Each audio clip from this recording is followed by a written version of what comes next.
Welcome back, student, in your political science class, chapter 2nd, Federalism.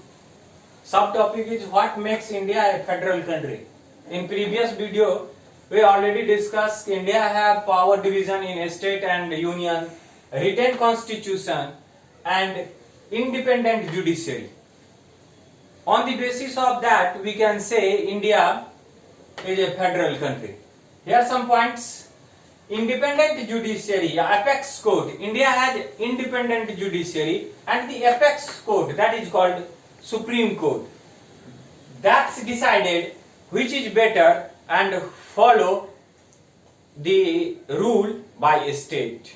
Second is a special power.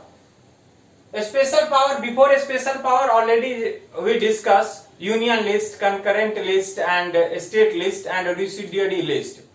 On the basis of that, one question arises here: if agriculture and commerce are state subject, why do we have ministers of agriculture and commerce in union? राज्य में भी agriculture और commerce से related मंत्री होते हैं, राज्य मंत्री, और केंद्र में भी कैबिनेट मिनिस्टर होते हैं। तो क्यों जरूरत पड़ती है? जब ये राज्य के तहत आते हैं तो क्यों जरूरत पड़ती है? इसका आंसर है कि देखिए, हर राज्य की अलग अलग विविधता है, डायवर्सिटी है। हर क्षेत्र में कहीं पे कृषि बहुत ज्यादा प्रमुख है, कहीं पे इंडस्ट्री ज्यादा प्रमुख है।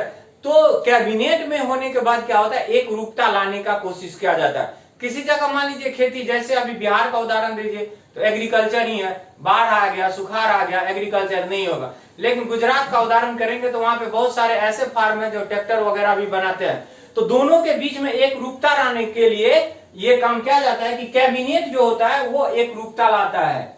अगर एग्रीकल्चर या इस तरह का काम है उसको बढ़ाने के लिए, जैसे फर्टिलाइजर इंडस्ट्री मान लीजिए बिहार में नहीं है या बहुत कम है, तो फर्टिलाइजर जो है वो आसानी से मिले, इस तरह का जो एक रूपता है जो दोनों के बीच में समन्वय लाने का कोशिश किया जाता है, तो वो कैबिनेट जरूरत होती है और राज्य स्तर पे मंत्री अपना स्वतंत्र होते हैं काम करने के लिए। Next point is special power. ये यूनियन जो है वो राज्य को डायवर्सिटी देखते हुए स्पेशल पावर देते हैं। इस कथन में आपको याद होगा, किसी समय में भारत में जम्मू एंड कश्मीर एक राज्य हुआ करता था, अभी नहीं है, अभी यूनियन टेरिटरीज में है। इसमें एक अलग तरह का था, इंडियन पैनल कोड सब जगह लागू होता है, वहां पे रंजीत पैनल कोड लागू होता है, वहां अपना कॉन्स्टिट्यूशन है, अपना फ्लैग था। लेकिन 35A और आर्टिकल 370 को खत्म कर दिया गया। 5 तारीख को उसका 1 साल होने वाला है, तो एक नया चेंजेज है बुक के हिसाब से। ये स्पेशल पावर, अगर मान लीजिए पावर शेयरिंग को यहाँ पे आप देख सकते हैं कि अगर कुछ चेंज करना है तो आसानी से चेंज नहीं हो सकता है। It can be changed when 2/3 of majority in parliament, both Lok Sabha and Rajya Sabha, passed, and more than half of the legislature passed, then can be changed in power.